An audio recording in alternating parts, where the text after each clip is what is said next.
It's the start of Burr months. So happy Tuesday sa inyo mga kalamon. So ito ang sitwasyon kaninang pambansang pasukan. Going to work, maulan-ulan, and what you would expect, may kaakibat na traffic. Grabe dito pa lang sa Zubel Rojas, ang tindi na ng traffic. Nag-maneuvering na nga kami, pumunta kami dito sa may bandang Fillmore at tayo ay tumawid papunta dito sa kabila. And dapat dadaan kami dito sa may papuntang Holy Family, dito sa may Hypermart. And mula doon, naipit naman sa traffic. Kaya kaysa sa dumiretso ng Amorsolo, kami ay kumaliwa, bumalik kami dito sa Buendia.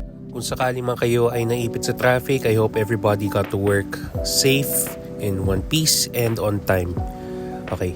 Ngayon naman, pagdating ng pambansang lunch break, tayo punta kay Mami Elsa at napakadaming tao.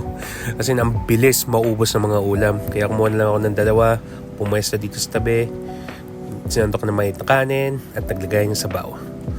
Fried limpo, isang kagat. That was a satisfying bite. Yes, sir. Tapos sumana rin natin siya ng pork sinigang-gang. Isang kagat. It's the spot, man. Even better with hot rice. That was good. Kanina, pagkatapos kong kumain, so nakakaramdam na ng pagod yung mga kasama ni Mami Elsa sa Ate Rose ba. Okay lang. Laban lang. Lapin matapos ang araw. Bilis nga maubos ang paenda nila eh. Right, sa pagkakain sa labas, sa Bergstas. Fast forward ng pambansang uwian, umulan na naman at traffic na naman. But regardless, tuloy ang ating lakad. So tayo ay dumaan dito sa underpass, dito sa may bandang Paayala Triangle.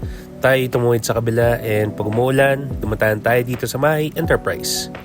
So may mga nakasalubong ako mga kalaman on the way dito sa exclusive sale ng Levi's. Yes, so kung kayo man ay bumili, I hope you got your money's worth. Everybody be chillin', just like this cat. Yes, sir. The last 4 months of 2025, no? Yeah. Time flies. But regardless, I hope everybody still gets it. Dahil kasi may oras pa. At kung meron pa kayong hinahabol ng mga goals, I hope you crush it. Whether ka naglakad kayo pa uwi, pa LRT, pa MRT, nag-shopping, nag-hangout, nag-dinner with friends, kung may sweldo pang natira, nag-grab, nag-commute, nag-taxi, nag-angkas, or nagantay sa kahabaan ng pila ng jeep. I do hope everybody got home safe. So shout out kay Vinya, appreciate you watching. Follow for more.